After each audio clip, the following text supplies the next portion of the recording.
तो हाँ, तो सबसे पहले इसमें यही टॉपिक है, development leading to quantum mechanical model. कौन कौन सी डेवलपमेंट हुई, ऐसी कौन सी इवेंट्स हुई बेटा जिसकी वजह से क्वांटम मैकेनिकल मॉडल तैयार हुआ। Quantum mechanical model of atom.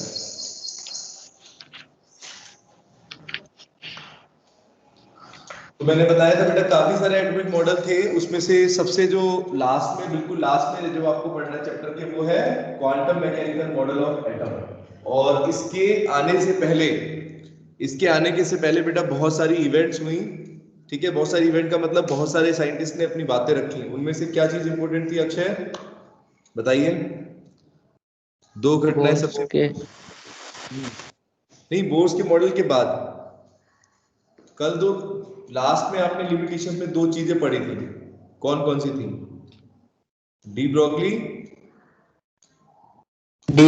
और हेसेनबर्ग अनसर्टेनिटी प्रिंसिपल। तो ये घटनाएं बेटा आपको पढ़नी है पहले। क्वांटम मैकेनिकल मॉडल पढ़ेंगे, लेकिन उससे पहले अपने को ये दोनों चीजें समझनी है। एक तो डी ब्रोगली कंसेप्ट क्या होता है, व्हाट इज डी ब्रोगली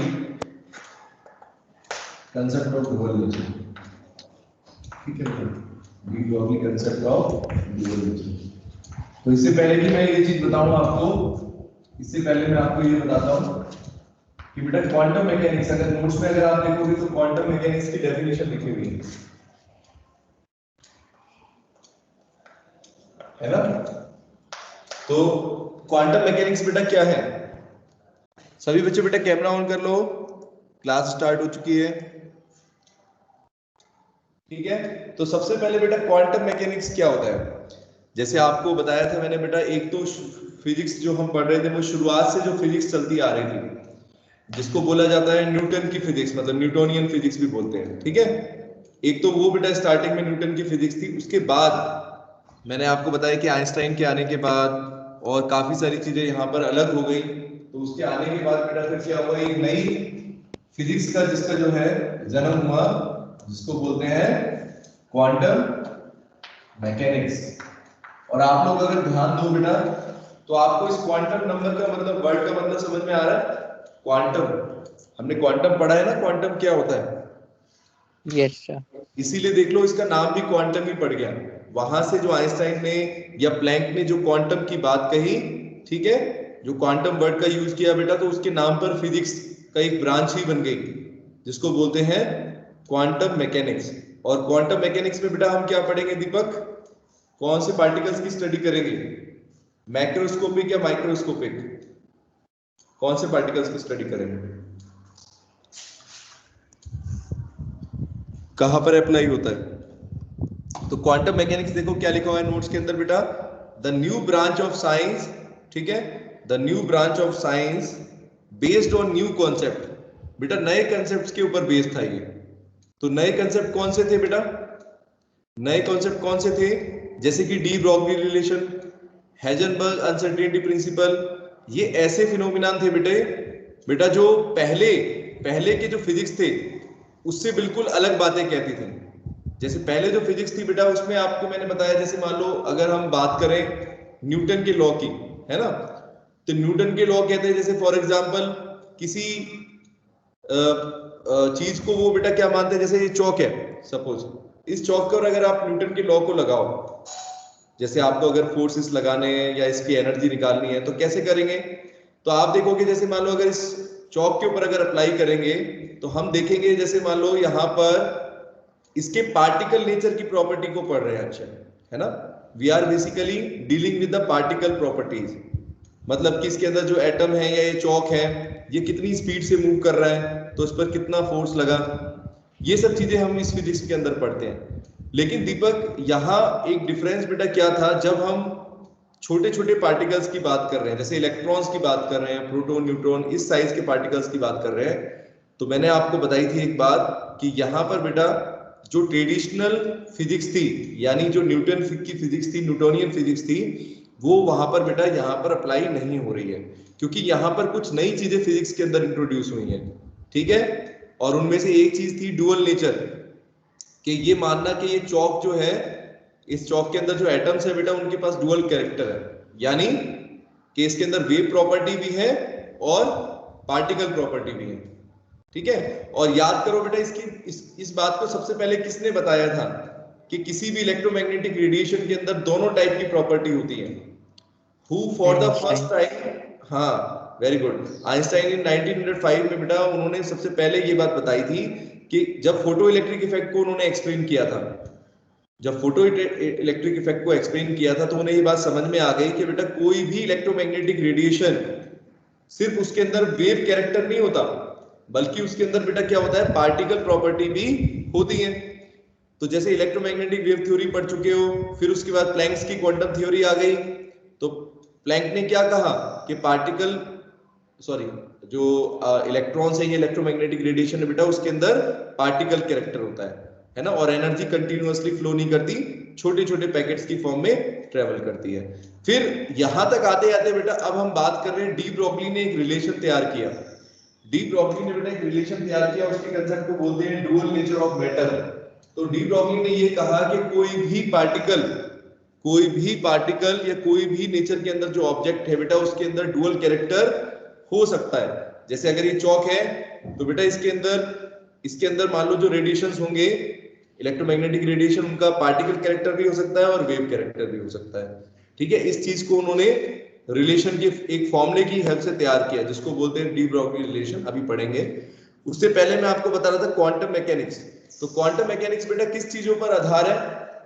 ये क्वांटम मैकेनिक्स जो सब्जेक्ट है फिजिक्स का, ये किस चीज पर बेस्ड है? न्यू कॉन्सेप्ट पे। ठीक है, न्यू ब्रांच ऑफ केमिस्ट्री है, ये न्यू ब्रांच ऑफ फिजिक्स है। ठीक है, न्यू ब्रांच ऑफ फिजिक्स। ठीक है, और ये बेटा किससे डील करती है? दैट डील्स विद, बोलो, न्यू कॉन्सेप्ट्स इन फिजिक्स, है ना, new concepts in physics such as de Broglie relation, such as Heisenberg uncertainty principle. ठीक है, इन सब के ऊपर बेस्ड जो बेटा फिजिक्स है उसको हम बोलते हैं क्वांटम मैकेनिक्स। ठीक है, ठीक है बच्चों, बोलो, सिंपल है, that deals with D Broglie relation, de Broglie dual nature. ठीक है, डी ब्रोगली कंसेप्ट लिखो, de Broglie concept and de Broglie concept and Heisenberg uncertainty principal. तो यहां से बेटा जो केमिस्ट्री या फिजिक्स जो थी, जैसे मैंने बताया आपको, जो ट्रेडिशनल फिजिक्स थी वहां से थोड़ा सा हम चेंज हो जाएंगे, वहां से हम चले जाएंगे क्वांटम मैकेनिक्स के अंदर। तो यानी कि जो अब तक बेटा आपने फिजिक्स पढ़ी, जो यहां तक चैप्टर के अंदर पढ़ी, उसके बाद क्वांटम मैकेनिक्स की शुरुआत हो रही है ना। तो उस टाइम पर बेसिकली क्या हो रहा था बेटा, जैसे मैंने आपको कल भी शायद बताया था, आई थिंक पहले भी बता चुका हूं, कि दो तरह की फिजिक्स इसलिए डिवाइड बोलते हैं हम। एक फिजिक्स को बोलते हैं न्यूटन की फिजिक्स, जहां पर न्यूटन के लॉ आसानी से अप्लाई होते हैं।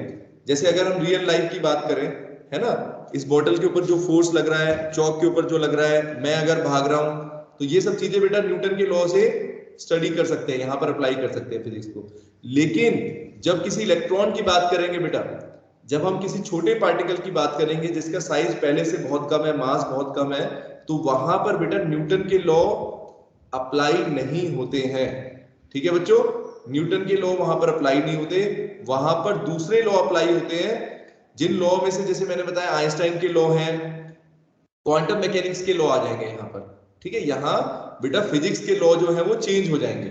ठीक है, you will see quantum mechanics. ठीक है, क्वांटम मैकेनिक्स के लॉ आप पढ़ोगे। ये क्वांटम मैकेनिक्स बेटा एक तरीके से फिजिक्स की दूसरी ब्रांच है। ठीक है, एक न्यूटोनियन फिजिक्स है, जैसे काइनेटिक्स पढ़ते हैं, काइनेमेटिक्स सर ने बताया होगा, आई थिंक आपको कुछ बताया काइनेटिक्स का मतलब क्या होता है, जैसे कोई ऑब्जेक्ट मूव कर रही है तो उस पर कौन कौन से फोर्सेस लग रहे हैं। ठीक है, काइनेटिक, स्टैटिक्स, ये सब फिजिक्स होती है जो न्यूटन के लॉ पर बेस्ड है। और एक दूसरी फिजिक्स है जिसको क्वांटम मैकेनिक्स बोलते हैं, और इसका केमिस्ट्री में बहुत इंपॉर्टेंट रोल है, क्योंकि जब एटम का बेटा स्ट्रक्चर हमें स्टडी करना था, जब एटम के मॉडल की बात करेंगे, तो बेटा एटम का जो फाइनल मॉडल अब आएगा उसको बोला जाएगा quantum mechanical model of atom. ठीक है बेटा, और इस क्वांटम मैकेनिकल मॉडल में किसी का नाम नहीं है, जैसे थॉमसन मॉडल था, है ना, रदरफोर्ड मॉडल था, फिर बोस मॉडल था, लेकिन ये वाला जो मॉडल है इसमें बेटा किसी का नाम नहीं है। अक्षय इसका रीजन पता है क्यों? क्या रीजन हो सकता है इसका? इसका कोई नाम क्यों नहीं है? इसका नाम क्यों नहीं है? क्या रीजन है? इसका नाम भी कुछ रख देते किसी साइंटिस्ट के नाम पर। एक्चुअल में बेटा देखो, इसका रीजन मैं आपको समझाता हूं। किसी एक साइंटिस्ट का कंट्रीब्यूशन नहीं है ना? किसी एक साइंटिस्ट का कंट्रीब्यूशन नहीं है। यहां पर मैं आपको बता रहा हूं, आइंस्टाइन ने भी कुछ बातें बताई थी, ठीक है बेटा? आइंस्टाइन के कुछ लॉ थे, आइंस्टाइन ने भी इसके बारे में बताया। फिर डी ब्रोगली ने भी अपना रिलेशन दिया, ठीक है? फिर हेजनबर्ग भी थे, और हेजनबर्ग के बाद बताऊंगा एर्विन श्रोडिंजर। एक श्रोडिंजर इक्वेशन अगर आपने नोट्स बनाई होगी तो नोट्स के अंदर पढ़ा होगा बेटा, श्रोडिंजर इक्वेशन साई सिंबल आ रहा है वहां पर। कम से कम नोट्स करे होंगे तो आपने देखा तो होगा उसमें ये क्या चीज आ रही है, अजीब सा सिंबल था, श्रोडिंजर इक्वेशन जिसको बोलते हैं, है ना बेटा? तो एर्विन श्रोडिंजर भी थे। तो ये सारे बेटा साइंटिस्ट इतने ज्यादा थे, मतलब इतने सारे लोगों का कंट्रीब्यूशन है इसके अंदर, तो इसीलिए उसको कोई पर्टिकुलर नाम नहीं दिया, उसको बोल दिया quantum mechanical model of atom. ठीक है बच्चों, बोलो समझ गए? तो ये क्वांटम मैकेनिकल मॉडल की बेटा यहां से शुरुआत करेंगे और क्वांटम मैकेनिक्स हम पढ़ेंगे। उसमें दो लॉ हमें पढ़ने हैं, दो चीजें मेन है, डी ब्रोगली कंसेप्ट है, हेजनबर्ग अनसर्टेनिटी प्रिंसिपल। ठीक है, इन दोनों को समझना है। तो इन दोनों को समझने की शुरुआत करते हैं, ठीक है? क्वांटम मैकेनिक्स सबको आ गया। अब बेटा देखो, डी ब्रोगली कंसेप्ट क्या कहता है? तो ये तो मैं आपको बता ही चुका हूं, डी ब्रोगली ने बेटा वही चीज कही जो आइंस्टाइन ने कही। ठीक है सुनील, आइंस्टाइन ने भी ये बात कही थी कि किसी इलेक्ट्रोमैग्नेटिक रेडिएशन के अंदर बेटा वेव कैरेक्टर भी हो सकता है और पार्टिकल कैरेक्टर भी हो सकता है। लेकिन डिफरेंस देखना, आइंस्टाइन ने बेटा कोई ऐसा एक्सप्रेशन नहीं बना के दिया, उन्होंने एक्सपेरिमेंटली वेरीफाई नहीं किया, सिर्फ बोला था, अपनी थ्योरी बताई थी, उसमें उन्होंने बोला था। अब इसको देखो आप, डी ब्रोगली ने कैसे एक रिलेशन बनाया बेटा, एक उन्होंने एक रिलेशन तैयार किया, एक पार्टिकल प्रॉपर्टी को एक वेव प्रॉपर्टी के साथ जोड़ दिया। तो अगर आप देखोगे डी ब्रोगली रिलेशन को या डी ब्रोगली कंसेप्ट को बेटा, तो उन्होंने एक एक्सप्रेशन दिया है नोट्स के अंदर, देखो लैम्डा की वैल्यू दे रखी है, एक रिलेशन है वेवलेंथ लैम्डा के बीच में और मोमेंटम के बीच में। इसको समझेंगे अभी, ये दोनों चीजों के बीच में रिलेशन कैसे आ रहा है, लैम्डा के बीच में बेटा और मोमेंटम के बीच में। ठीक है, अब आपको मैं थोड़ा समझा देता हूं, नोट्स कोई नहीं, मैं समझा रहा हूं, अभी नोट्स मत देखो, देख लो मेरी तरफ मैं क्या बोल रहा हूं। लैम्डा बेटा किस तरह की प्रॉपर्टी है अक्षय? अगर किसी चीज की मैं लैम्डा की वैल्यू बोलूं, वेवलेंथ बोलूं, ये किस तरह की प्रॉपर्टी है? वेव की है या पार्टिकल की है? Wave property. वेव प्रॉपर्टी है बेटा, है ना? और मोमेंटम की बात करें, मोमेंटम बताया था बेटा, P is equal to m into v, mass into velocity का जो प्रोडक्ट होता है जिसको मोमेंटम बोलते हैं। तो मोमेंटम बेटा कैसी प्रॉपर्टी है? पार्टिकल प्रॉपर्टी, पार्टिकल की प्रॉपर्टी होगी या किसी वेव की प्रॉपर्टी होगी? पार्टिकल। ठीक है, पार्टिकल की है। देखो इस बात को ऐसे समझो, आज तक कभी आपने ऐसा नहीं सुना होगा, ऐसा कभी पढ़ा है कि कोई लाइट की वेव है, जैसे सपोज मान लो लाइट भी एक इलेक्ट्रोमैग्नेटिक वेव है, तो लाइट की कभी आपने बेटा मास पढ़ा है? लाइट का कभी मास होता है? ऐसा कुछ नहीं ना, क्योंकि वेव का कोई मास नहीं होता। सबसे बेसिक डिफरेंस यही है। आप किस चीज को पार्टिकल बोलोगे और किस चीज को वेव बोलोगे आयुष? अगर कोई वेव होगी तो उसका बेटा मास नहीं होता, कभी भी होता है क्या? कभी कोई लाइट आ रही है तो क्या उसका मास हम लेते हैं, कभी कंसीडर करते हैं? यही डिफरेंस है, यही चीज बता रहा हूं। किसी भी बेटा वेव की यही प्रॉपर्टी होती है कि उसमें वेवलेंथ होगी, फ्रीक्वेंसी होगी, लेकिन आपने सारी प्रॉपर्टी पढ़ी है, लेकिन उसके मास के बारे में कभी नहीं पढ़ा कि उसका कोई मास होता है, क्योंकि वेव का कोई मास होता ही नहीं है। वेव का कोई भी मास बेटा नहीं होता है। ठीक है बच्चों, तो यानी कि मैं जो कहना चाह रहा हूं कि जो बेटा डी ब्रोगली ने जो कंसेप्ट बनाया वो किस बेसिस पर बनाया, कि उन्होंने एक तो पार्टिकल की प्रॉपर्टी ली, जैसा बोल रहा हूं मोमेंटम, मोमेंटम का मतलब मास इनटू वेलोसिटी, और दूसरी बेटा प्रॉपर्टी ली वेवलेंथ लैम्डा, जो कि एक वेव प्रॉपर्टी होती है। इन दोनों के बीच में बेटा एक रिलेशन तैयार किया। कैसे? देखो अभी मैं बताता हूं एक एक करके। तो पहले सबसे पहले डी ब्रोगली कंसेप्ट आपको बता दिया, रिलेशन है बेटा ये, it is a relation between,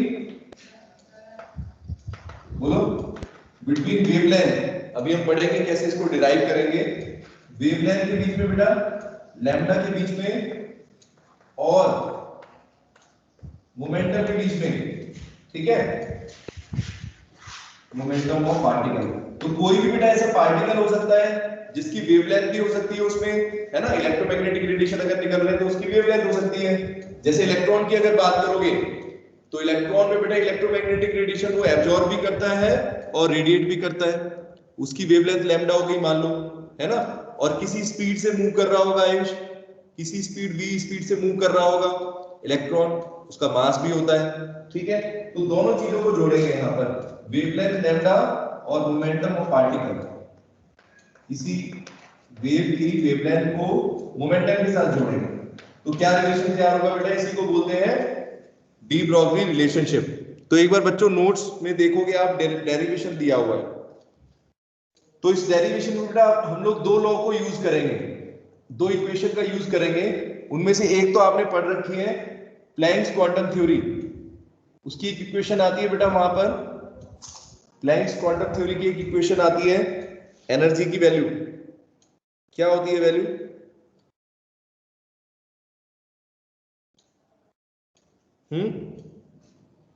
planks quantum theory बच्चों याद है, उसमें एनर्जी कितनी आती है किसी फोटोन की, किसी भी पार्टिकल की,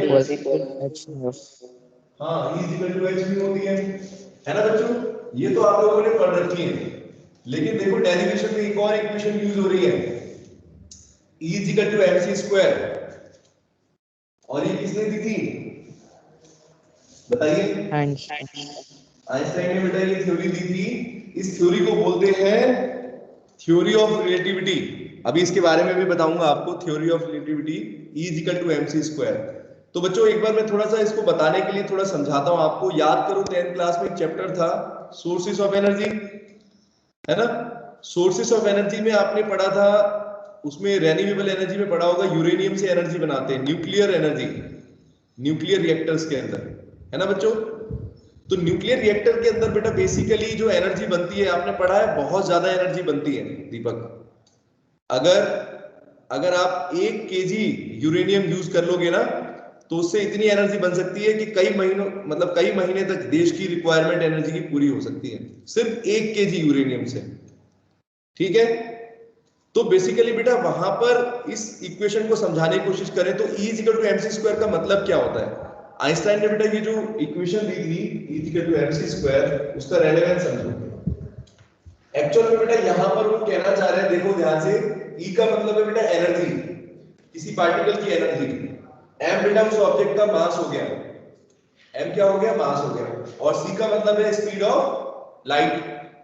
तो ऐसा मान लो बेटा अगर कोई ऑब्जेक्ट, आइंस्टाइन ने क्या कहा मैं आपको समझाता हूं दीपक, अगर कोई ऑब्जेक्ट अगर लाइट की स्पीड से चलेगा, सुनो ध्यान से, अगर कोई ऑब्जेक्ट बेटा लाइट की स्पीड से ट्रेवल करता है, यानी 3 × 10⁸ मीटर पर सेकंड की स्पीड से मूव करता है, तो उसका मास बेटा किस में कन्वर्ट हो सकता है, एनर्जी में कन्वर्ट हो सकता है। क्या कन्वर्ट हो जाएगा, मास एनर्जी में कन्वर्ट हो सकता है। लेकिन अब बच्चों आप लोग एक चीज ध्यान देना, आप लोगों ने अब तक जो पढ़ा है फिजिक्स के अंदर वो क्या पढ़ा है, law of conservation of energy पढ़ा है और law of conservation of mass पढ़ा है। एक बार थोड़ा सा रिवाइज करो, दिमाग में सोचो क्या पढ़ा था। Energy can neither be created nor be destroyed, it can be change from one form to another, ऐसा पढ़ा था 9th क्लास में आई थिंक था, है ना। और मास के बारे में भी पढ़ा है, मास can neither be created nor be destroyed, है ना, मास को कभी भी क्रिएट नहीं कर सकते, डिस्ट्रॉय नहीं कर सकते, तो एनर्जी में कन्वर्ट करना तो दूर की बात है।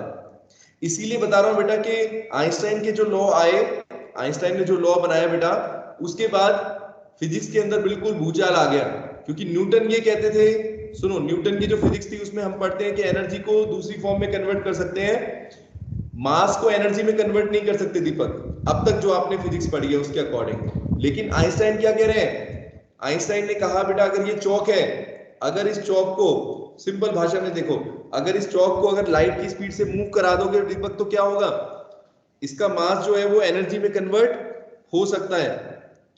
तो बिल्कुल नई चीज थी ये, E = mc² जो बेटा नई चीज थी बिल्कुल, और इसको इस बात को माना भी नहीं शुरुआत में। इसका प्रैक्टिकली बेटा कब देखा गया, इसका प्रैक्टिकल तब देखा जब न्यूक्लियर रिएक्टर्स बन गए। जब न्यूक्लियर रिएक्टर्स बन गए बेटा तो वहां पर क्या देखा गया, सुनो, जो यूरेनियम हम यूज करते हैं ना बेटा, यूरेनियम को आपने पढ़ा होगा न्यूट्रॉन से टकराते हैं, बहुत छोटे छोटे पार्टिकल्स न्यूट्रॉन थे, स्लो मूविंग न्यूट्रॉन्स। याद है बच्चों, न्यूट्रॉन से टकराते हैं यूरेनियम के पार्टिकल को किसी न्यूक्लियर रिएक्टर के अंदर। 10th क्लास में पढ़ा है नहीं पढ़ा? इतना डिटेल में नहीं पढ़ के आया लगता है। ये ज्यादा डिटेल नहीं याद था। थोड़ा बहुत तो याद होगा। यूरेनियम से बेटा न्यूट्रॉन को टकराते हैं तो ये एनर्जी बनती है बहुत ज्यादा। तो बेसिकली बेटा वहां पर होता क्या है, मैं आपको समझाता हूं। जैसे न्यूट्रॉन कंज्यूम हो जाता है तो सोचो न्यूट्रॉन का मास कितना कम होता है, ठीक है। न्यूट्रॉन का कितना छोटा मास है, बहुत ही कम मास होता है न्यूट्रॉन का, है ना।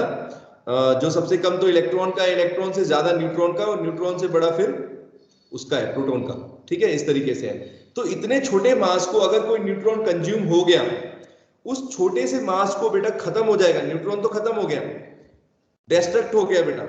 उस मास को किस में कन्वर्ट कर दिया, एनर्जी में कन्वर्ट कर दिया गया। समझे बच्चों? तो ये चीज मैं आपको बता रहा हूं, न्यूक्लियर रिएक्टर के अंदर जो इतनी एनर्जी बनती है, चाहे न्यूक्लियर फिजन की बात करें या न्यूक्लियर फ्यूजन की बात करें, दोनों प्रोसेस पढ़ी थी, फिजन और फ्यूजन। आई थिंक याद होगा आपको, हाइड्रोजन बॉम्ब जिसको बोलते हैं, जो हिरोशिमा नागासाकी में हुआ, तो वो हाइड्रोजन बॉम्ब का मतलब है न्यूक्लियर फ्यूजन बॉम्ब थे वो, ठीक है। फ्यूजन तो और भी खतरनाक होते हैं, बहुत ज्यादा एनर्जी प्रोड्यूस होती है जब हाइड्रोजन हाइड्रोजन के एटम मिलकर हीलियम में कन्वर्ट हो जाते हैं। तो बेटा यहां पर दोनों चीजों को अगर आप देखोगे, चाहे न्यूक्लियर फ्यूजन हो या फ्यूजन हो, दोनों के अंदर बेटा बेसिकली क्या हो रहा है, मास किस में कन्वर्ट हो रहा है, आयुष, एनर्जी में कन्वर्ट हो रहा है। मास एनर्जी में कन्वर्ट हो रहा है, किस इक्वेशन के अकॉर्डिंग, आइंस्टाइन की इस इक्वेशन के अकॉर्डिंग, E = mc²। और इसीलिए ये बहुत बड़ी चीज थी उस वक्त बेटा, जब इन्होंने इक्वेशन दी, इसको बोलते हैं थ्योरी ऑफ रिलेटिविटी, ठीक है, थ्योरी ऑफ रिलेटिविटी बोलते हैं। और इसके बाद बेटा फिजिक्स की बिल्कुल कंडीशन चेंज ही हो गई, ठीक है। तो अभी मैं बस इतना ही बात आपको बताऊंगा, ज्यादा हमें इतना पढ़ना नहीं है, इंटरेस्ट के लिए पढ़ सकते हैं। तो बेटा सबसे पहले हम देखते हैं डी ब्रोगली कंसेप्ट कैसे तैयार होगा। उसके लिए मैं पहले आपको कहा बेटा, हम जाएंगे किसी पार्टिकल के ऊपर प्लैंक्स क्वांटम थ्योरी में, फ्रॉम प्लैंक्स क्वांटम थ्योरी। अगर प्लैंक्स क्वांटम थ्योरी में जाओगे तो वहां से आप बेटा क्या पढ़ा है आपने, from Planck's quantum theory, energy of any particle, है ना। किसी भी पार्टिकल की एनर्जी या किसी भी ऑब्जेक्ट की एनर्जी जो होगी वो किस पर डिपेंड करेगी, एनर्जी ऑफ, ठीक है, energy of any particle can be equal to E = hν, है ना बेटा। इसको फर्स्ट इक्वेशन मान लो। न्यू यहां पर फ्रीक्वेंसी है, h प्लैंक्स कांस्टेंट है, E बेटा क्या है, एनर्जी है। ये तो बेटा हुई प्लैंक्स क्वांटम थ्योरी से एनर्जी की वैल्यू अगर बात करें।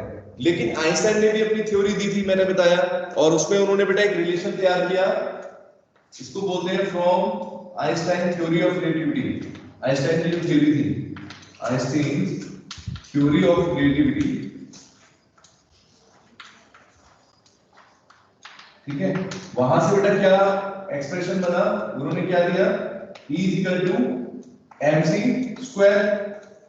अब बेटा देखो, दोनों इक्वेशन को अगर आपस में आप कंपैरिजन करोगे बेटा, आयुष, अगर दोनों इक्वेशन को कंपैरिजन करोगे तो लेफ्ट साइड पर दोनों में एनर्जी की वैल्यू दे रखी है।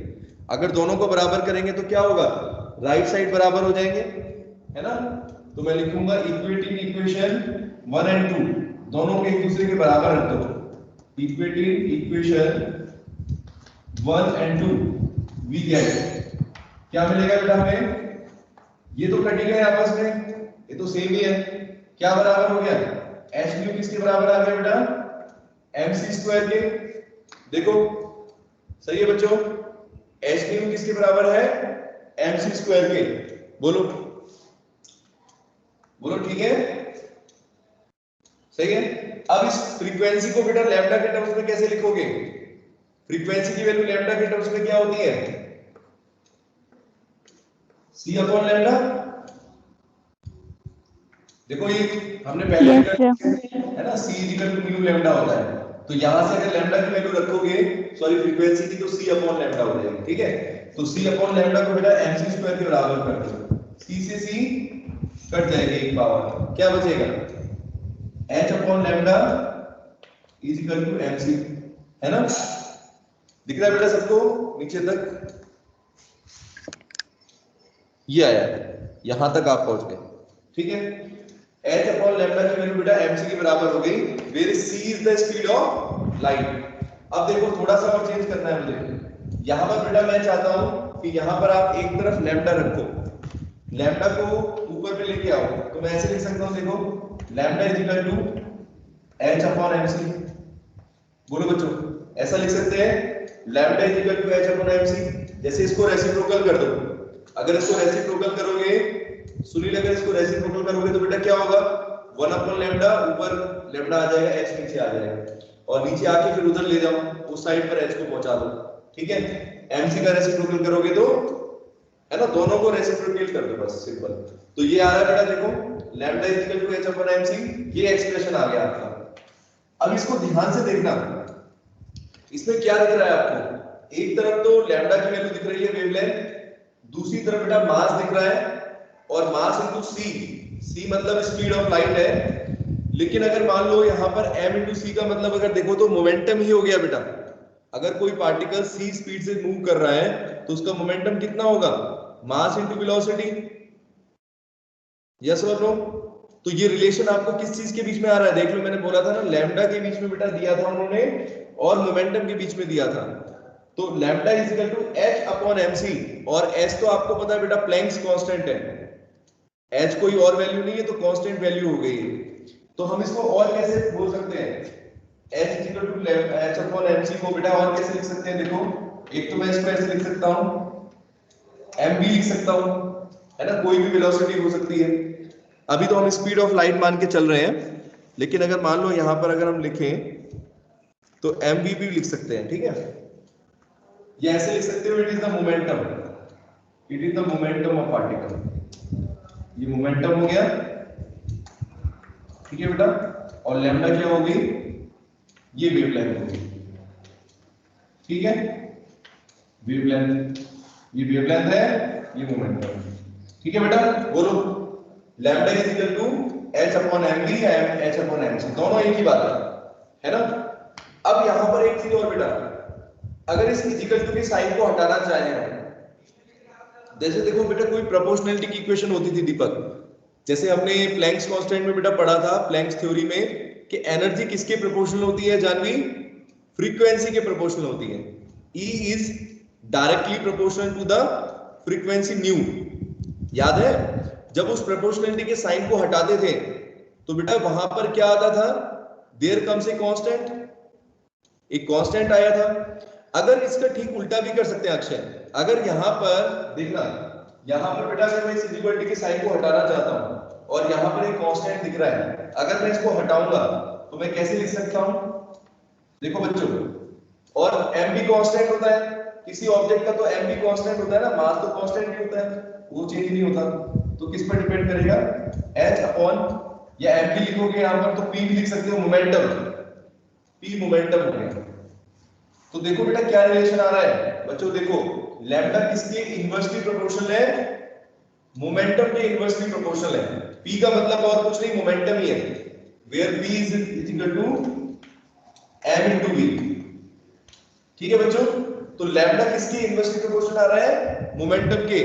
तो अब ये देखो इसमें आपको क्या दिख रहा है, de Broglie established, de Broglie ने बेटा क्या रिलेशन एस्टैब्लिश किया, that wavelength of A particle, किसी पार्टिकल की जो वेवलेंथ है बेटा वो किसके इनवर्सली प्रोपोर्शनल होती है, उसके मोमेंटम के इनवर्सली प्रोपोर्शनल होती है। ये रिलेशन को बोलते हैं, this relationship is known as de Broglie concept of dual nature, या de Broglie relation between lambda and momentum. किसी ऑब्जेक्ट की लैम्डा की वैल्यू के बेटा बीच में और मोमेंटम के बीच में क्या रिलेशन होता है, इसी को बोलते हैं डी ब्रॉगली रिलेशनशिप। आया बच्चों समझ में, यहां तक बताओ, इससे रिलेटेड कोई चीज पूछनी है। दो इक्वेशंस का यूज करेंगे बेटा यहां पर, एक आइंस्टाइन की इक्वेशन जिसको मैंने बताया E = mc², ये यूज की हमने यहां पर, और दूसरी जो है प्लैंक्स क्वांटम थ्योरी से बेटा आया हमारे पास E = hν। इन दोनों को बस हमने क्या किया बेटा, सिंपली दोनों को बेटा इक्वेट कर दिया। ठीक है दिशा, समझ में आ गया, इनको बेटा बराबर कर दिया। बराबर करने के बाद हमारे पास थोड़ा सा सॉल्व करेंगे, मैथमेटिकली सॉल्व किया तो हमारे पास बेटा ये रिलेशन आया, lambda is equal to h upon mc। ठीक है, और mc का मतलब आपको मैंने बताया मोमेंटम को ही रिप्रेजेंट कर रहा है, इसको P से भी रिप्रेजेंट कर सकते हैं, तो मैंने P के टर्म्स में लिख दिया, फिर इजिकल टू का साइन हटा दिया, प्लैंक्स कांस्टेंट हट गया वहां पर। तो लैम्डा बेटा किसके इनवर्सली प्रोपोर्शनल हो गया? P के। 1/P का मतलब बेटा क्या होता है? जैसे अगर कोई चीज किसी की डायरेक्टली प्रोपोर्शनल होती है, जैसे E is directly proportional to frequency, तो हम उसके सामने लिखते हैं, ठीक है दीपक। और इनप्रोपोर्शनल बेटा कब होती है? जब वो उल्टे रेसिप्रोकल में लिखी हो। जैसे यहां पर 1/P है, 1/MB या 1/P लिखा हुआ है, इसका मतलब क्या है? Inversely proportional. डायरेक्टली प्रोपोर्शनल का मतलब क्या होता है? जैसे अगर कोई चीज किसी के डायरेक्टली प्रोपोर्शनल है, जैसे हम जितना जल्दी जल्दी पढ़ेंगे उतना जल्दी जल्दी हमारा सिलेबस क्या होगा? कंप्लीट होगा। ये कैसा प्रोपोर्शन है? सुन लीजिए, कैसा प्रोपोर्शन है?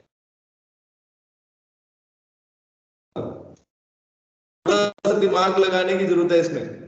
ये कौन सा प्रोपोर्शन है? डायरेक्ट प्रोपोर्शन है या इनवर्स प्रोपोर्शन है? मैथ्स में पढ़ा था बेटा आप लोगों ने, बताइए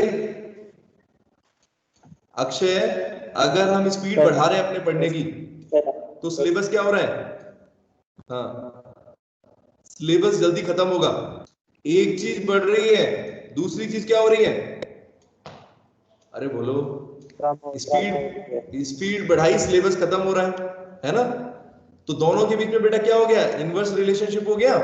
इनवर्स किसको बोलते हैं? अगर एक क्वांटिटी बढ़ती है, दूसरी क्वांटिटी डिक्रीज करती है, तो उसको बोलते हैं इनवर्स प्रोपोर्शन।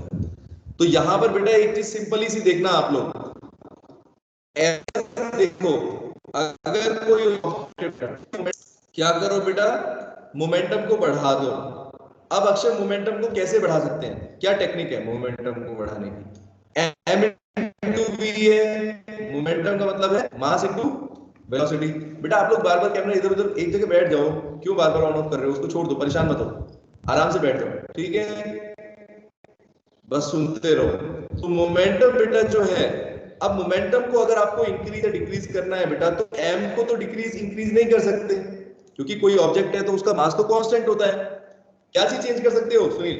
वेलोसिटी को चेंज कर सकते हो, स्पीड को चेंज कर सकते हो, m इंटू v को चेंज कर सकते हो। तो मान लो अगर किसी ऑब्जेक्ट के मोमेंटम को बढ़ा दिया, स्पीड को बढ़ा दिया आपने, तो उसकी बेटा वेवलेंथ क्या हो जाएगी? उसमें से जो इलेक्ट्रोमैग्नेटिक रेडिएशन निकलेंगे उस पर क्या असर होगा?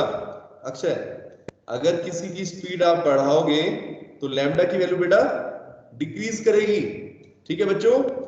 लैम्डा की वैल्यू क्या करेगी? डिक्रीज करेगी ना, इस फॉर्मूले के अकॉर्डिंग। अगर एक दूसरे की इनवर्सली प्रोपोर्शनल है लैम्डा और पी, तो क्या होगा? अगर आप p की वैल्यू को डिक्रीज करोगे तो लैम्डा बढ़ जाएगा। अगर आप p की वैल्यू, तो फिर क्या होगा? लैम्डा डिक्रीज करेगा। बच्चों ये बात समझ में आई आपको? इनवर्स प्रोपोर्शन जो समझा रहा था, एक दूसरे के इनवर्स, ठीक है? तो बेटा इसी को बोलते हैं, this is known as de Broglie relation, ठीक है? और डी ब्रॉगली इक्वेशन भी यही है, ठीक है? तो बच्चों इसके ऊपर न्यूमेरिकल भी आते हैं कई बार। तो ये फॉर्मूला आपका है lambda is equal to h upon mc, ठीक है? अब इसको यूज करेंगे न्यूमेरिकल्स में, कैसे करते हैं आपको एग्जांपल से समझाऊंगा। अब बच्चों मुझे एक चीज बताओ, कोई बच्चा सोच के बताए कि क्योंकि हम क्वांटम मैकेनिक्स की बात कर रहे हैं, तो ये डी ब्रॉगली रिलेशन क्या बेटा हम अपने आसपास के ऑब्जेक्ट्स पर अप्लाई कर सकते हैं? क्या इस इक्वेशन को हम अप्लाई कर सकते हैं? No sir. देखो ऐसा है बेटा, अप्लाई तो कर सकते हैं, ऐसी बात नहीं अप्लाई नहीं कर सकते, अप्लाई कर सकते हैं, लेकिन उसका कोई सिग्निफिकेंस नहीं होगा। सिग्निफिकेंस का मतलब क्या होता है? जान भी अगर मैं आपको अभी एबीसीडी सिखाने लगूं तो आप कहोगे सर पढ़ा तो रहे हैं, ऐसा तो नहीं कि मैं पढ़ा नहीं रहा, है ना? पढ़ा रहा हूं ना एबीसीडी मान लो, लेकिन उसका कोई सिग्निफिकेंस है क्या तुम लोगों के लिए? क्या वो इंपोर्टेंस होगा तुम्हारे लिए कुछ है? नहीं होगा।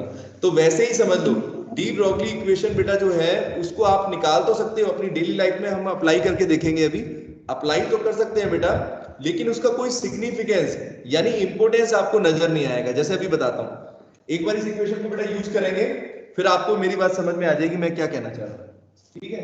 एक बार एग्जांपल से करेंगे तो आपको क्लियर होगा।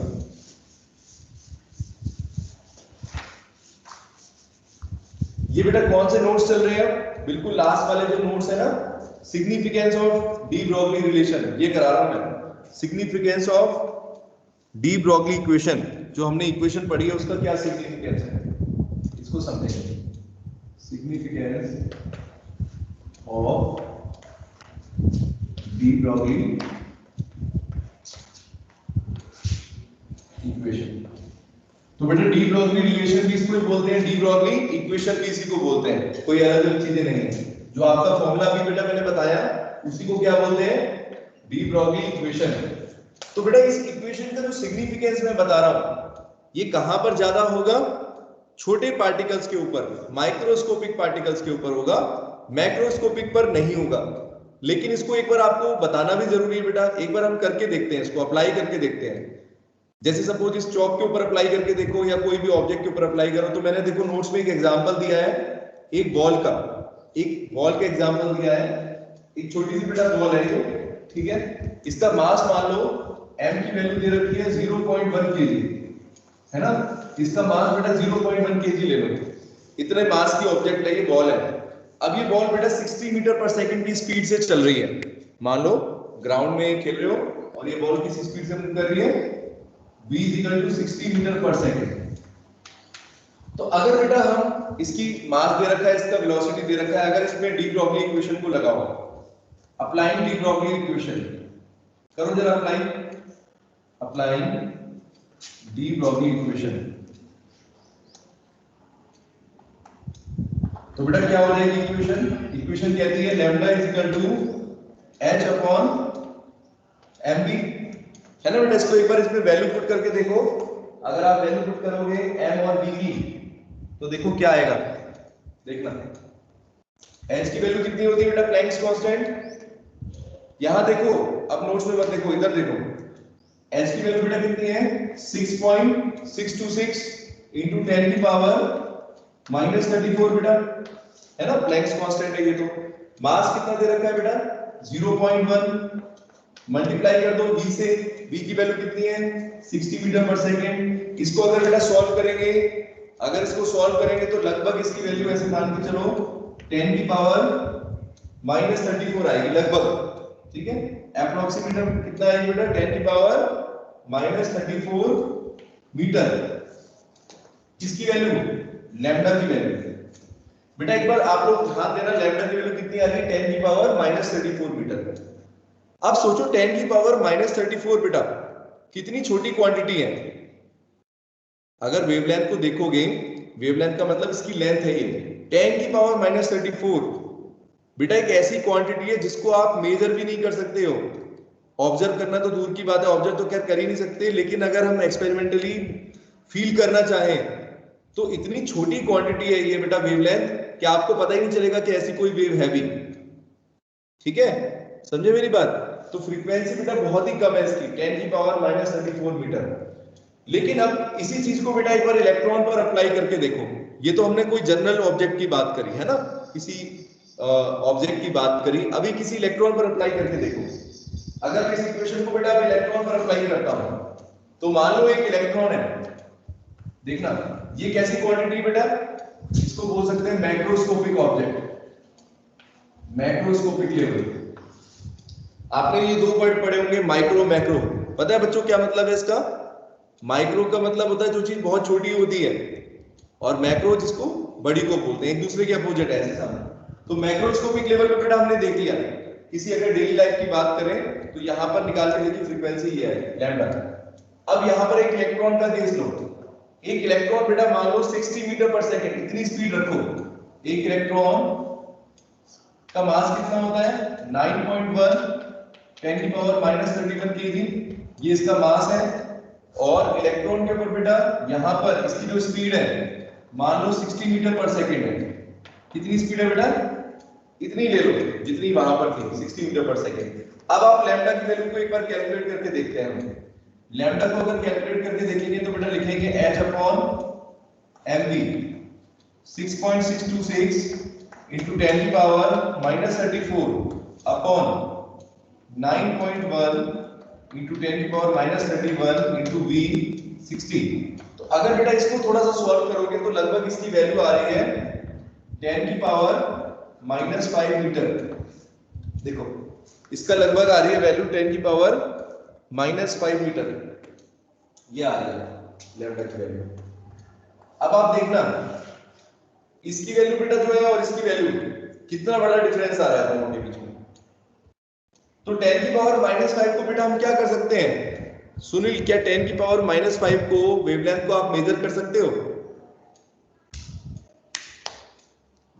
थोड़ा सा और दिमाग लगाना पड़ेगा, थोड़ा सा और। देखो जो विजिबल लाइट जिसको बोलते हैं, जैसे विजिबल लाइट की जो फ्रीक्वेंसी होती है बेटा कितनी बताई थी आपको? 580 नैनोमीटर। देखना 580 नैनोमीटर से लेकर 760 नैनोमीटर कुछ होती है वैल्यू यहां तक। एक बार इस नैनोमीटर को देखना, अगर इसको मीटर में कन्वर्ट करके देखो तो कितनी वैल्यू आएगी बेटा? 580 का मतलब क्या है? 5 into 8 या 58 into 10 की पावर 10 मीटर। 58 into है ना 580 नैनोमीटर को कैसे लिख सकते हैं? 58 into 10 की पावर 10 मीटर। ठीक है, अब देखो इतनी वेव को बेटा, इतनी वेवलेंथ को मेजर करना क्या है? आसान है, क्योंकि हमारे पास जो डिवाइसेस है मैंने आपको बताया जैसे माइक्रोस्कोप है या स्पेक्ट्रोमीटर एक डिवाइस होता है। स्पेक्ट्रोमीटर एक डिवाइस होता है बेटा, वो इतनी वेवलेंथ को महसूस कर सकता है, मतलब उसमें आप पता कर सकते हो कितनी वेवलेंथ की रेडिएशन निकल रही है, समझ रहे हो? लेकिन अगर हम डेली लाइफ की बात करें बेटा तो वेवलेंथ इतनी छोटी आ रही है 10 की पावर -34 मीटर। ठीक है, इतनी छोटी बेटा वेवलेंथ है। यूनिट देखो आप कितनी होगी, प्रैक्टिकली देखो एक बार अक्षर समझ के। 1 मीटर कितना होता है और एक 10 की पावर -6 मीटर कितना होता है? माइक्रोस्कोप माइक्रोमीटर उसका भी 6 गुना, उसका भी 6 गुना छोटा। 10 की power -34, very very small quantity to measure. इसको बेटा महसूस भी नहीं कर सकते, इतनी छोटी क्वांटिटी है। 0 इसको मैं समझाऊं अगर आपको बेटा तो ऐसे हो जाएगी, देखो 0.0000 सुनील 34 जीरो लगा दो, 34 जीरो लगा दो, इतनी छोटी क्वांटिटी है। तो आप समझ गए एक इलेक्ट्रॉन के मास से भी, इलेक्ट्रॉन का मास 10 की पावर -31 केजी है, उससे भी कम क्वांटिटी है ये अगर लेंथ में मेजर करें तो। ठीक है, तो बेटा इतनी छोटी वेवलेंथ है कि इसको हम एक्सपीरियंस ही नहीं कर पाएंगे। इसीलिए मैंने बोला था कि मैक्रोस्कोपिक लेवल पर, मैक्रोस्कोपिक लेवल पर बेटा क्या होगा, डी ब्रोगली कांसेप्ट को लगा तो सकते हो लेकिन उसका कोई सिग्निफिकेंस नहीं है, इसका कोई इंपोर्टेंस यहां पर नहीं है। इतनी छोटी वेवलेंथ है जिसको आप पता भी नहीं कर पाओगे। अगर ये वेवलेंथ यहां से टकराएगी ना, अगर मान लो अपने लोगों से टकराएगी तो पता भी नहीं चलेगा कि ये कोई वेवलेंथ है क्या, कोई रेडिएशन है, ऐसा पता भी नहीं चलेगा। हमारी बॉडी पे भी कोई असर नहीं होगा उसका। ठीक है अक्षय, बहुत ही छोटी क्वांटिटी होगी बेटा। जबकि इलेक्ट्रॉन के अगर केस में देखेंगे, अगर इलेक्ट्रॉन के केस में देख रहे हो जो कि माइक्रोस्कोपिक क्वांटिटी है, क्या है बेटा? माइक्रोस्कोपिक है। तो अगर माइक्रोस्कोपिक की अगर बात करेंगे, जैसे इलेक्ट्रॉन के केस की बात करेंगे, इलेक्ट्रॉन जो कि बहुत छोटी ऑब्जेक्ट है जिसका मास बहुत कम है, तो उसमें बेटा लैम्डा की वैल्यू सिग्निफिकेंट आ रही है, 10 की पावर -5 आ रही है मीटर, जिसको आप आसानी से मेजर कर सकते हो। ठीक है, इस इलेक्ट्रॉन में से जो वेवलेंथ निकलेगी बेटा उसको आप मेजर कर सकते हो। तो मेरी बात समझ में आ रही है आपको? प्रैक्टिकल लाइफ में बेटा अगर हम डेली लाइफ में देखें तो डी ब्रॉगली रिलेशन का कोई भी सिग्निफिकेंस नहीं होता है। तो लिख रखा है नोट्स के अंदर, de Broglie relation has no significance in everyday life. हमारी डेली की लाइफ में कोई इंपॉर्टेंस नहीं है, लेकिन an important role in the microscopic particles. छोटे छोटे जो पार्टिकल्स हैं जिनका साइज बहुत कम है, जिनका मास बहुत कम है, जैसे कि इलेक्ट्रॉन, स्पेशली इलेक्ट्रॉन की ही बात करेंगे यहाँ पर। तो इलेक्ट्रॉन के केस में बेटा डी ब्रॉगली कंसेप्ट का बहुत इंपॉर्टेंस है, क्योंकि इसमें हम वेवलेंथ को देख पा रहे हैं कि मेजर कर सकते हैं हम कितनी वेवलेंथ होगी।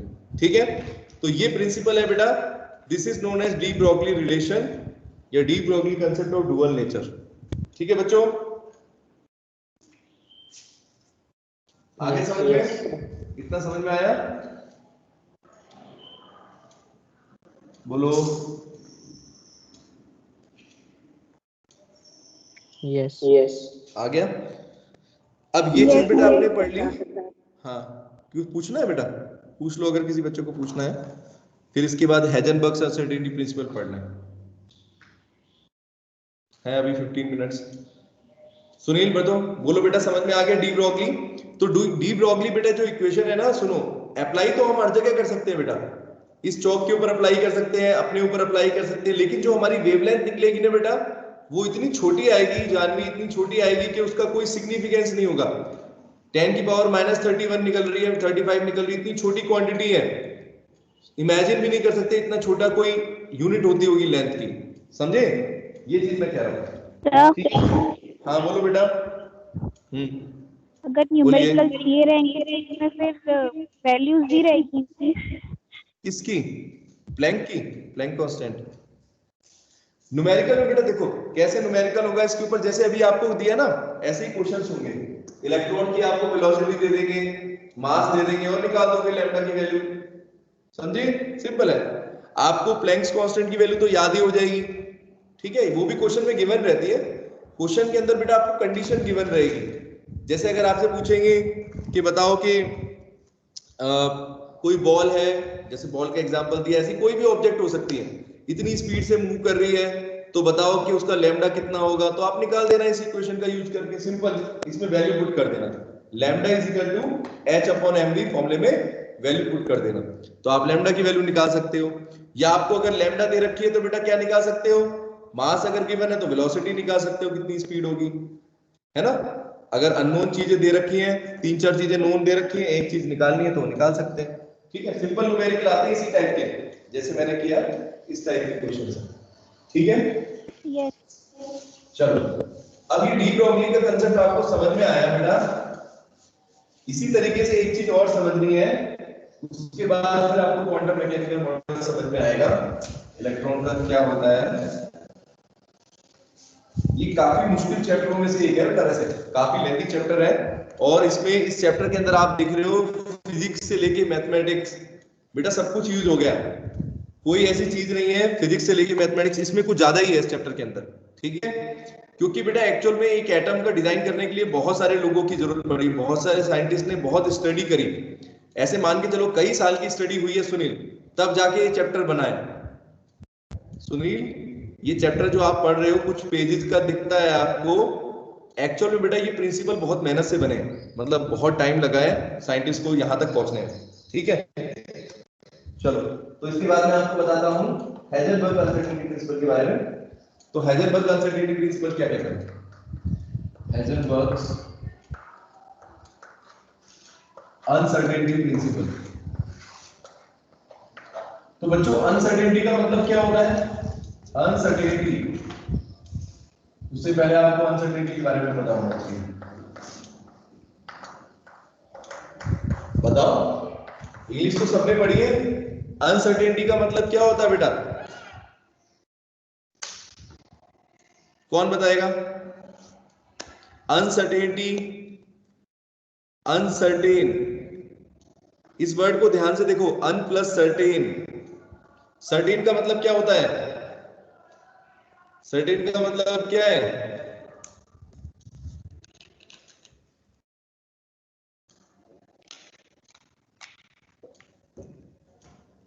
इसका एग्जांपल मैं समझाता हूं सिंपल तरीके से, कुछ नहीं है। सर क्लास लेंगे, मतलब मैं क्लास दूंगा आपको, ठीक है? सर की क्लास होगी, केमिस्ट्री की क्लास होगी, ये बेटा की कैसी घटना है? सर्टेन घटना है, 100% होगा ऐसा कि सर क्लास देंगे, ठीक है? केमिस्ट्री की क्लास होगी और सभी बच्चे क्लास के अंदर प्रेजेंट होंगे, all the student will be present in class, ये कैसी घटना होगी सुनील? क्या ये सर्टेन होगी कि सारे के सारे प्रेजेंट हैं? अक्षय कह रहे नहीं, हाँ नहीं होगी। तो ये कैसी घटना होगी, ये कैसी इवेंट है? अनसर्टेन। अनसर्टेन का मतलब होता है सिंपल सी बात, जो चीज फिक्स नहीं होती, सर्टेन नहीं है, फिक्स नहीं है, मतलब कि ऐसी चीज होगी, ठीक है? जिस घटना का हमें पता नहीं है, जिसमें कुछ प्रोबेबिलिटी हो सकती है। तो याद करो जो चैप्टर 1 के अंदर, अगर आई थिंक कुछ बच्चों ने पढ़ा है, अभी आप लोगों में से तो कमी है, दीपक वगैरह बच्चों ने पढ़ी थी थोड़ी सी, तो उसमें सिग्निफिकेंट फिगर्स आते हैं और हम अनसर्टेनिटी की बात करते हैं। जैसे बेटा फिजिक्स में पढ़ रहे हो ना, एरर निकालते हैं, एरर निकालते हैं किसी क्वांटिटी के अंदर, है ना? बिल्कुल वही चीज है। तो अनसर्टेनिटी का मतलब क्या है बेटा? अनिश्चितता, हिंदी में बोलते हैं अनिश्चितता, किसी चीज के होने की निश्चितता ना हो, उसको अनसर्टेनिटी बोलते हैं। ठीक है बच्चों, अब यहां पर इस अनसर्टेनिटी का इस केमिस्ट्री के अंदर और यहां पर क्या मतलब है ये चीज समझो। तो पहले तो इसका नाम है हेजनबर्ग अनसर्टेनिटी प्रिंसिपल। तो हेजनबर्ग ने ये प्रिंसिपल बेटा दिया था, और ये किस चीज की अनिश्चितता की बात कर रहे हैं, सॉरी हिंदी मेरी कम है, ठीक है। तो अनसर्टेनिटी बेटा किस चीज की अनसर्टेनिटी की बात कर रहे हैं, ठीक है। तो यहां पर आप लोग देखना बेटा, जाहिर सी बात है इलेक्ट्रॉन की बात कर रहे हैं बेटा, हम बहुत छोटे पार्टिकल्स की बात कर रहे हैं। तो इन्होंने क्या कहा, सुनना मेरी बात ध्यान से, अब मैं स्टेटमेंट बताता हूं। हेजनबर्ग ने बेटा ये कहा था कि किसी भी छोटे पार्टिकल की अगर बात करोगे तो उसकी जो पार्टिकल की बेटा स्पीड, यानी उस पार्टिकल का मोमेंटम और उस पार्टिकल की लैम्डा यानी वेवलेंथ, दोनों चीजों को बेटा आप एक साथ निकालना पॉसिबल नहीं होगा, यानी एक्यूरेसी के साथ नहीं निकाल पाओ। जैसे मान लो अगर कोई भी बहुत छोटा पार्टिकल इलेक्ट्रॉन है, तो इलेक्ट्रॉन के केस में अगर हम बात करें उसके मोमेंटम और पोजीशन की, ठीक है बेटा, मोमेंटम की बात करें, ठीक है, और पोजीशन की बात करें, तो वो दोनों चीजें बेटा एक साथ आप नहीं फाइंड आउट कर सकते हो 100% एक्यूरेसी के साथ। जैसे मान लो ये कोई इलेक्ट्रॉन है, मैंने इलेक्ट्रॉन बनाया है, ठीक है, ये छोटा सा इलेक्ट्रॉन है, ठीक है। ये इलेक्ट्रॉन बेटा जो है, अब ये इलेक्ट्रॉन मान लो अगर मूव कर रहा है, अगर ये इलेक्ट्रॉन बेटा किसी वेलोसिटी के साथ मूव कर रहा है, तो इसमें कुछ मोमेंटम होगा, इसकी कोई मोमेंटम की वैल्यू होगी, है ना, P = mv, बोलो बेटा, किसी मोमेंटम के साथ मूव कर रहा होगा। और मैंने ये भी बताया आयुष के यहां पर कोई इलेक्ट्रोमैग्नेटिक रेडिएशन जो है उसकी कोई ना कोई बेटा वेवलेंथ जरूर होगी। जैसे इलेक्ट्रॉन अगर मान लो एनर्जी को रेडिएट कर रहा है, ऐसे मान के चलो अक्षय, अगर इस किसी की रेडिएशन निकल रहा है तो उसकी एक पर्टिकुलर फ्रीक्वेंसी होगी न्यू, है ना, न्यू होगी तो लैम्डा की वैल्यू होगी, लैम्डा की वैल्यू होगी, है ना। तो मेरे कहने का मतलब ये है बेटा, हेजनबर्ग ने ये समझाया कि लैम्डा की वैल्यू और पी की वैल्यू आप एक साथ नहीं निकाल सकते। क्या नहीं कर सकते, एक साथ फाइंड आउट नहीं कर सकते 100% एक्यूरेसी के साथ। मतलब अगर आप एक चीज को निकालने के लिए जाओगे अक्षय, सिंपल सी बात, अगर मान लो अगर आप यहां पर निकालना चाहते हो लैम्डा की वैल्यू, ठीक है, ठीक है, अगर आप लैम्डा निकालने के लिए जाओगे तो मोमेंटम की वैल्यू बेटा क्या हो जाएगी, चेंज हो जाएगी, ठीक है। पहले एक बार स्टेटमेंट पढ़ देता हूं, थोड़ा इसको समझाने में बच्चों को टाइम लगेगा। पहले बेटा स्टेटमेंट बताता हूं, हेजनबर्ग ने क्या कहा, it is impossible to measure, सुना, it is impossible to measure simultaneously the position and the momentum of a small particle like electron. Simultaneously का मतलब बेटा क्या होता है, एक साथ। जैसे अगर एक इलेक्ट्रॉन है तो कितनी स्पीड से वो मूव कर रहा है, ठीक है बेटा, कितनी स्पीड से मूव कर रहा है, यानी उसका कितना मोमेंटम होगा और उसकी क्या पोजीशन होगी, कहां पर होगा इलेक्ट्रॉन, जैसे किसी एटम के अंदर इलेक्ट्रॉन किस पोजीशन पर होगा, ये दोनों चीजें बेटा एक साथ नहीं निकाली जा सकती हैं एक्यूरेसी के साथ, ठीक है। ऐसा क्यों, अभी हम एक्सपेरिमेंट से, अभी एग्जांपल से समझेंगे। बेसिकली इसके लिए क्या चीज जिम्मेदार है मैं आपको समझाऊंगा, लेकिन अभी ऐसे मान के चलो कि जैसे ये मोमेंटम है इसका और एक पोजीशन है, क्योंकि इलेक्ट्रॉन बेटा बेसिकली क्या करता है अक्षय, आप इलेक्ट्रॉन की लोकेशन कैसे निकाल पाओगे, इलेक्ट्रॉन तो मूव करता रहता है, कोई रुका हुआ थोड़ी है। जैसे इलेक्ट्रॉन तो बेटा ऐसे सर्कुलर ऑर्बिट में मूव कर रहा है, और मूव करते करते उसमें से इलेक्ट्रोमैग्नेटिक रेडिएशन निकल रहे हैं, ठीक है, मोमेंटम भी चेंज हो रहा है जिस तरीके से वो मूव कर रहा है। तो ऐसे में बेटा हेजनबर्ग ने ये समझाया कि आप किसी इलेक्ट्रॉन के अंदर उसकी पोजीशन और उसके मोमेंटम को एक साथ 100% एक्यूरेसी के साथ नहीं कैलकुलेट कर सकते, उसमें कुछ ना कुछ बेटा एरर जरूर आएगा, कुछ ना कुछ चेंज जरूर आएगा। अब इसको मैं आपको समझाता हूं ऐसा कैसे होता है। इस चीज को समझाने के लिए आपको एक एग्जांपल से समझाऊंगा। जैसे ये डायग्राम मैंने बनाया बेटा, तो ऐसे मान लो जैसे ये कोई इलेक्ट्रॉन है, ठीक है, अब इस इलेक्ट्रॉन के अंदर मैंने बताया इसका मोमेंटम इस स्पीड से मूव कर रहा है v से, तो p मोमेंटम हो गया। अब मान लो बेटा इस इलेक्ट्रॉन की मान लो आपको लैम्डा की वैल्यू फाइंड आउट करनी है, इसमें से इलेक्ट्रोमैग्नेटिक रेडिएशन कितना निकल रहा है, ठीक है। तो बेटा इलेक्ट्रोमैग्नेटिक रेडिएशन को इसके अंदर आप मान लो किसी फोटोन से टकराओगे, अगर आप चाहते हो कि इसकी पोजीशन की वैल्यू पता चले तो आपको क्या करना पड़ेगा, मान लो कि सपोज कोई लाइट है, इलेक्ट्रोमैग्नेटिक रेडिएशन है ये, ठीक है। तो इलेक्ट्रोमैग्नेटिक रेडिएशन या कोई लाइट की बेटा रेज है, और रेज के अंदर आपको पता है कोई फोटोन ही बोलेंगे, सिंपली अगर बोलेंगे तो एक फोटोन की बात करेंगे, है ना बेटा। तो ऐसे समझो जब एक फोटोन किसी इलेक्ट्रॉन से टकराता है, अक्षय, जब एक फोटोन किसी इलेक्ट्रॉन से टकराएगा, कोलिजन करेगा, तो क्या होगा? कोलिजन के बाद क्या होती है? किसी भी ऑब्जेक्ट की स्पीड चेंज हो सकती है बेटा, स्पीड चेंज हो सकती है, डायरेक्शन चेंज हो सकती है, यस और नो? हो सकती है ना, डेफिनेटली होगी। याद करो 9th क्लास में एक चैप्टर था जिसमें मोमेंटम के बारे में था, तो उसमें law of conservation of momentum भी पढ़ा है आप लोगों ने। तो ऐसे ही था ना उसमें, जैसे ये चौक है तो इसके चौक के 2 पीस कर दिए, देखो 2 ऑब्जेक्ट आपस में टकराएंगी, टकराने के बाद क्या होगा? दोनों की डायरेक्शन भी चेंज हो जाएगी, स्पीड भी चेंज हो जाएगी, मोमेंटम भी चेंज हो जाएगा कुछ, है ना। लेकिन टोटल मोमेंटम जो होता है वो कांस्टेंट रहता है, ये पढ़ा है आपने उसमें, ठीक है। अब यहां पर बेटा क्या होगा, ऐसे सिंपली देखो, अगर कोई फोटोन किसी इलेक्ट्रॉन से टकराएगा, अगर कोई फोटोन बेटा इलेक्ट्रॉन से टकराएगा तो इलेक्ट्रॉन की डायरेक्शन चेंज हो जाएगी अक्षय। तो मान लो अगर आप इलेक्ट्रॉन की पोजीशन देखना चाहते थे, जैसे आप पता करना चाहते हो कि ये इलेक्ट्रॉन कहाँ है। अब बेटा मान लो इस इलेक्ट्रॉन की अगर पोजीशन आपको पता करनी है, तो इस पर कोई व्हाइट लाइट डालनी पड़ेगी, कोई व्हाइट लाइट डालनी पड़ेगी, कोई भी लाइट इसके ऊपर आएगी, तभी तो ये दिखाई देगा इलेक्ट्रॉन कहां पर है, समझ गए। इसकी पोजीशन आपको, जैसे मान लो मेरी पोजीशन आपको दिखाई दे रही है, क्योंकि बेटा यहां पर क्या है, चारों तरफ लाइट की वेव आ रही है, समझ रहे बच्चों। तभी तो आप मेरे को देख पा रहे हो कि सर पास चले गए या दूर चले गए, बोर्ड की तरफ चले गए, क्योंकि लाइट की रेज यहां पर आ रही है मेरे ऊपर और फिर रिफ्लेक्ट हो रही है। इसी तरीके से बेटा अगर आपको इलेक्ट्रॉन की पोजीशन को देखना है पारुल, तो क्या करना पड़ेगा, इस पर बेटा कोई ना कोई इलेक्ट्रोमैग्नेटिक रेडिएशन को डालना पड़ेगा, कोई लाइट की वेव्स को डालना पड़ेगा। और जब लाइट की वेव्स आएंगी तो आपने पढ़ा है कि लाइट एक्चुअल में कैसे चलती है, फोटोन की फॉर्म में ट्रेवल करेगी, छोटे छोटे फोटोन्स हैं। तो बेसिकली आप ऐसे मान के चलो ना, एक फोटोन है वो इस इलेक्ट्रॉन से टकराएगा, ठीक है, और टकराने के बाद इसकी एनर्जी को चेंज कर, मतलब इसको क्या करेगा, जब टकराने के बाद ऑब्वियसली क्या होगा, इसकी डायरेक्शन को चेंज कर देगा। तो अगर आप इसकी पोजीशन को मेजर कर रहे थे बेटा, तो पहले एक्चुअल पोजीशन अलग हो जाएगी, है ना अक्षय, एक्चुअल पोजीशन अलग हो जाएगी जो हम मेजर करना चाहते थे, और अब कुछ और, अब जो आप अगर देखोगे पोजीशन तो वो दूसरी पोजीशन होगी।